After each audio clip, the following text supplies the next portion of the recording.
আসসালামু আলাইকুম সুপ্রিয় চাকরি প্রত্যাশী এসিফ একাডেমির অনলাইন ক্লাসে আপনাদেরকে স্বাগত জানাচ্ছি। আমি মোহাম্মদ হাবিবুল্লাহ মেজবা হাবিব। আমরা ইতিমধ্যে সুদ কষার একটা ক্লাস করেছিলাম, যেটা সরল মুনাফা। আজকে দ্বিতীয় পর্ব, সেটা কি চক্রবৃদ্ধি মুনাফা। তাহলে দেখেন, চক্রবৃদ্ধি মুনাফা কি? চক্রবৃদ্ধি মুনাফা মনে হচ্ছে, আপনি ধরেন যে আপনি ব্যাংকে 1000 টাকা জমা রাখলেন। তাহলে ব্যাংক আপনাকে দুইভাবে অফার করলো যে আপনি কোনভাবে টাকা নেবেন। এটা সরল মুনাফায়, আর এটা চক্রবৃদ্ধি মুনাফায়। দুটাতে আপনাকে দিল ধরেন যে পার্সেন্ট 10%। তাহলে একটু ভালো করে লক্ষ্য রাখেন যে আপনি ব্যাংকে 1000 টাকা জমা রাখলেন, ব্যাংক আপনাকে দুইভাবে টাকা বা ইন্টারেস্ট সহ টাকা দেওয়ার অফার করলো। এটা সরল মুনাফায়, আর এটা চক্রবৃদ্ধি মুনাফায়। এবং দুটাতে পার্সেন্ট আপনার যে সুদের হার, সেটা 10%।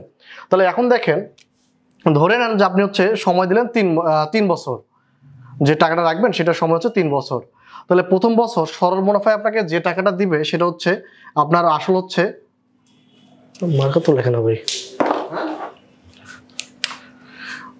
আসল আপনার 1000 প্লাস হার, সুদের হার। সুদের হার কত? 10 টাকা। তাহলে টোটাল দাঁড়াচ্ছে আমাদের এখানে যে সুদের হার, সেটা 10%। তাহলে 10% মানে 1000-এর 10%। তাহলে আমরা এখানে কত পাচ্ছি? 100 টাকা। তাহলে সুদ পাচ্ছেন আপনি 100 টাকা। তাহলে টোটাল দাঁড়াচ্ছে 1100 টাকা। আবার দেখেন, দ্বিতীয় বছর আপনাকে আবার সুদ দিবে কত? 100 টাকা। তাহলে আপনার আগে থেকে জমা আছে কত? 1100। আবার সুদ দিচ্ছে 100। এটা দ্বিতীয় বছর। তাহলে টাকা দাঁড়াচ্ছে আপনার এখানে 1200 টাকা। আবার তৃতীয় বছরে যান, তৃতীয় বছরে আপনি দেখেন আপনার টোটাল টাকা 1200, সুদ দিবে আপনাকে 100 টাকা। তাহলে টোটাল দাঁড়াচ্ছে 1300 টাকা। তাহলে এটা আপনার সরল মুনাফা। তাহলে সরল মুনাফা মানে আপনার শুরুতে যে টাকা জমা থাকবে সেইটার উপর সুদ দিবে। এটা এক্সট্রা কোনো সুদ না, শুরুতে যা থাকবে শেষ পর্যন্ত এই একই সুদ থাকবে। আর চক্রবৃদ্ধি মুনাফা মানে আপনার বছর শেষে অ্যাকাউন্টে যে পরিমাণ টাকা থাকবে তার উপরে গড়ে 10% করে সুদ দিবে। তাহলে দেখেন তো, প্রথম বছর আপনার 1000 টাকা আসল, আবার সুদ দিচ্ছে 100 টাকা। তাহলে দাঁড়াচ্ছে 1100।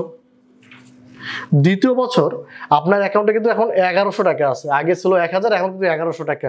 তাহলে 10% দিবে, সেটা আপনার 1000-এর না, দিবে কোথাকার? 1100-এর। তাহলে 1100-এর 10% মানে 110 টাকা। তাহলে 1100 যোগ 110, তাহলে দাঁড়াচ্ছে কত? 1210। আবার তৃতীয় বছরে যখন যাবেন, তৃতীয় বছরে দেখেন তো আপনার টোটাল টাকা আছে কত? 1200। আবার সুদ 1200, 1200-এর 10%, তাহলে 120 টাকা। তাহলে আবার যদি আমরা এখানে 120 টাকা দেই, তাহলে 1330 টাকা। এটা আপনার টোটাল টাকা।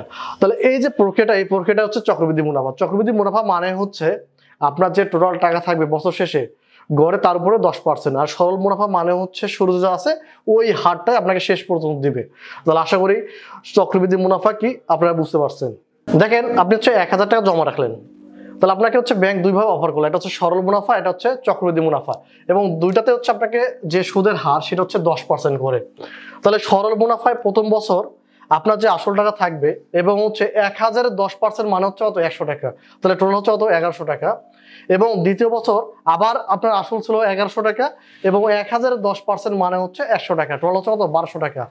আবার তৃতীয় বছর দেখেন আপনার টোটাল ছিল 1200 টাকা, আবার 1000-এর 10% মানে কত? 100 টাকা। টোটাল কত? 1300 টাকা।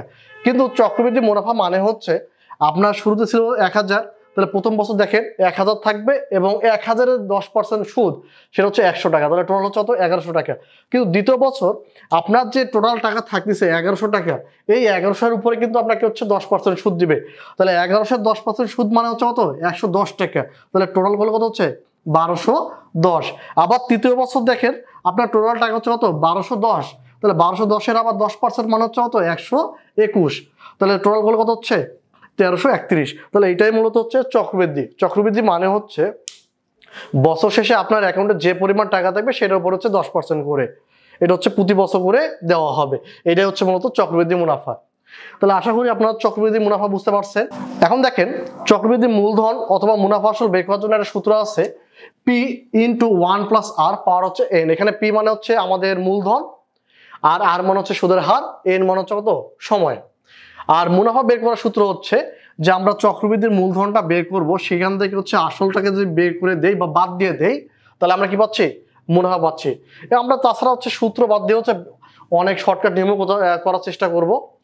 আচ্ছা এখন দেখেন এটা হচ্ছে এক্সাম্পল আমরা তুলে নিয়েছিলাম, শতকরা 20 টাকা হার মুনাফায় 500 টাকায় 2 বছরের চক্রবৃদ্ধি মূলধন কত।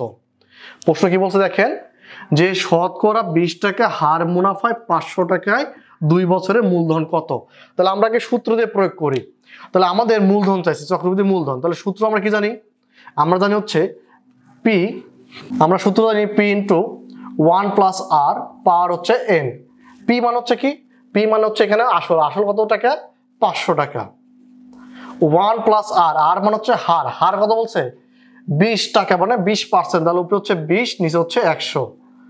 এন মানে হচ্ছে সময়, সময় কত বছর 2 বছর, তাহলে 500 গুণন, তাহলে আমরা এখানে পাচ্ছি 1, এখানে কাটাকাটি করলে পাচ্ছি উপরে 1 নিচে হচ্ছে 5, তাহলে উপরে হচ্ছে কত পাচ্ছি স্কোয়ার, তাহলে 500 গুণন, তাহলে আমরা এখানে ক্যালকুলেশন করলে পাচ্ছি হচ্ছে নিচে 5 আর উপরে হচ্ছে 5 5, 5 আর 1 6 পাচ্ছি, তারপরে স্কোয়ার, তাহলে আবার 500 যা আছে রেখে দিলাম, তাহলে 6 পরে স্কোয়ার মানে হচ্ছে 36 আর নিচে হচ্ছে 5 5 25, তাহলে আমরা যদি এখানে কাটাকাটি করি তাহলে পাচ্ছি হচ্ছে 720। আচ্ছা এবার দেখেন যদি আমরা শর্টকাটে যাই তাহলে শর্টকাটে আমরা দেখেন তো কি পাচ্ছি, যে আমাদের মূলধন বের করতে বলছে, তাহলে 500 এর, আচ্ছা এখানে কয় বছর আছে একটু দেখেন তো, এখানে 2 বছর না, তাহলে মানে আমাকে যে হারটা দিবে মানে লাভটা দিবে সেটা কয়বার দিবে 2 বার দিবে, তাহলে আমরা এটাকে এইভাবে লিখতে পারি যে 500 এর কত পার্সেন্ট 20%, মাথায় রাখবেন এখানে যা থাকবে তার সাথে 100 যোগ করতে হবে, অর্থাৎ সুদের হার যা থাকবে তার সাথে 100 যোগ করব, তাহলে 20% মানে হচ্ছে 120%, তাহলে 120% মানে উপরে হচ্ছে কত 120 নিচে হচ্ছে 100 এর, আবার হচ্ছে 120 নিচে হচ্ছে 100।